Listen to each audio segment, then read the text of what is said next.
Deion Sanders and what Deion's been able to do with the transfer portal and 86 new kids and coming in and doing what Colorado did against TCU. And I'm just wondering your reaction to seeing 86 new kids and a dynamic, world-famous individual as a head coach at a school that had one win coming out of the box like that. What do you think when you see that, Commissioner? Well, I did not have a chance to see the game. Obviously, watch the story or follow the storyline in the offseason. Deion is a dynamic personality who draws people in, has obviously drawn people into his program, both those who are going to play and those who want to watch.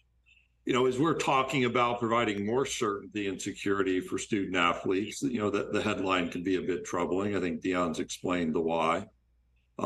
Whether people are okay with that is probably another conversation for another day. It's probably worth reminding everyone that the previous game that TCU played was 65-7. Georgia wins. National championship game. Yes, there is no I in SEC, but you're the commissioner of it. I get it. Right. I understand. There was a lot of points. There was a lot of points last time and a lot of points last week. Okay. I understand. Way to bring it back to your conference, but I think it is a conversation to be had that there's 80 that the transfer portal has been used to transform a program's success, and I'd imagine Colorado is not complaining about it at all. But what would you find troubling about it, Commissioner? Well, the issue is, I think the expectations for how we support student athletes are higher and higher, and I haven't followed the narrative of where everyone may have transferred to. The good news is there's a lot more freedom for people who look and say, you know what, I'm not going to play here. And Rich, what I don't know is all the storylines and all the reasons. And I'm not the representative for the why necessarily. I am fully attentive to our need to be a part of the solution to make sure student athletes are well supported, that they find places to be educated and to play. And I think that's the concern that draws attention. That is we're going to Congress, we're having conversations about how college athletics continues to change and support young people. Whether it's Colorado, I think we've seen this roster turnover in basketball for a few years.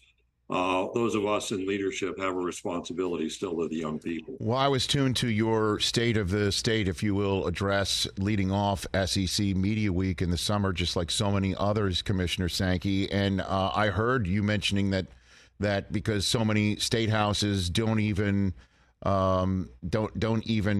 enforce the laws that they have or support them. They just say these are the laws. You go. It appears that you mentioned federal help is needed. I heard that, and I said, good luck. Good luck. Like what?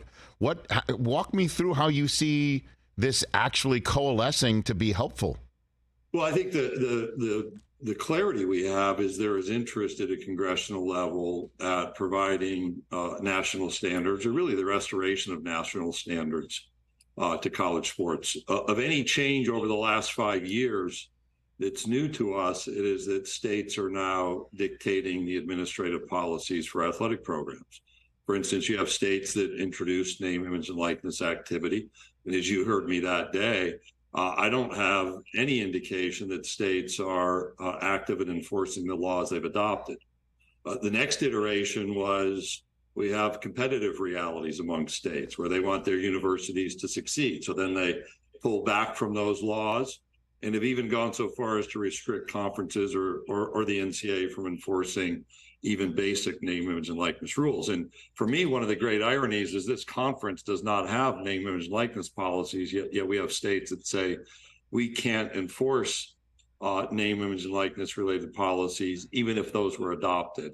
I don't think that makes a lot of sense, given that this is a voluntary association. Our members come together, have meaningful conversations, and make decisions about the right rules with the right guidance from legal counsel. So it's kind of a catch-22, and the only way you can resolve that would be for preemption of state laws. That's the congressional act.